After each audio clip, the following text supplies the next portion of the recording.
Hello, my name is Chesney Skeen. I use she, her, hers pronouns, and I'm an ambassador at the Pride Center. And I'm Jonathan Clayton. I use he, him, his pronouns, and I'm also an ambassador here at the Pride Center. So essentially what this video is a debriefing on what's been going on with the Pride Center lately. As some of you may have heard, due to legislative and administrative interference, the Pride Center has effectively been closed, but we've been meeting with administration over the past few weeks to try and figure out what to do, and they've offered us two temporary administrative housing kind of options underneath the student life, and that being the Dean of Students Office and Multicultural Student Life. I'm going to talk a little bit about Multicultural Student Life, and then Jonathan's going to talk about Dean of Students a bit. So essentially with Multicultural Student Life, we have some pros and some cons.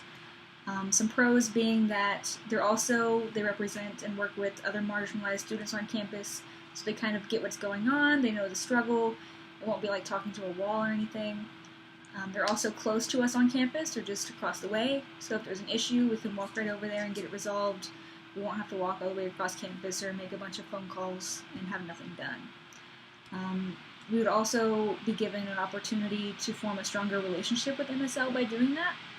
However, there are some cons also, such as also because they're a marginalized group or represent and work with marginalized students, and we've just been closed, we would be spending their resources and putting a target on them almost. They're also understaffed, so we don't even know who our administrative liaison would be if we went with MSL, and that could add some pressure.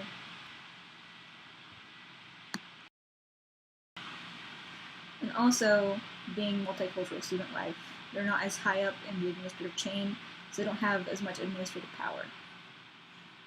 And our other option that we've been given is to be housed under the Dean of Students Office. One of the pros there is that it's the Dean of Students Office.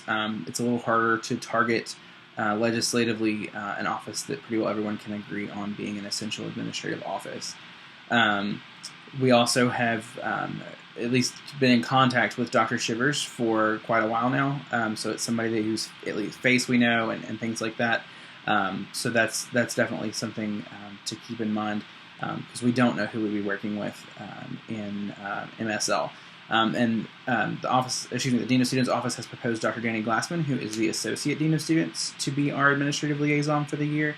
And while we don't really know him well, we have had a chance to meet with him. And so that's, at least we put a face to a name, but there's only so much you can know about a person from an hour-long dinner. But that also brings us to some of the negatives. So one of the things we've been really trying to work on here at the Pride Center is making this a less white-specific space and have a more intersectional, multicultural space. And Dr. Danny Glassman is a white male, and so that puts another white body in charge, and that we're afraid is maybe goes against what we've been trying to work toward. That doesn't necessarily mean that we discount him by any means, that he's not qualified. It's just something that we're considering when trying to make this decision. And we're also worried about our potential freedom of speech and freedom of action to do things that we feel like we need to do or say as marginalized students on this campus, and in a southern state to make the state and the campus a better place for everybody in the future. So tonight we're going to be having a forum at 6 p.m. Eastern Time in the Hodges Library Auditorium, and we would love to have everybody come out and participate with that tonight. If you can't make it, there's a link in the description, so you can give us your feedback even if you can't attend. And even if you can attend, you can fill out the form, come to the forum, and then if you change your mind, you can go back and change your answer. It's a nice, streamlined way for us to keep track of what you all think. Absolutely. So there'll be a link in the description, like Chesney said, everywhere that we post this video. We really hope to have your feedback. Thanks, y'all. We appreciate your support. Hope to see you there.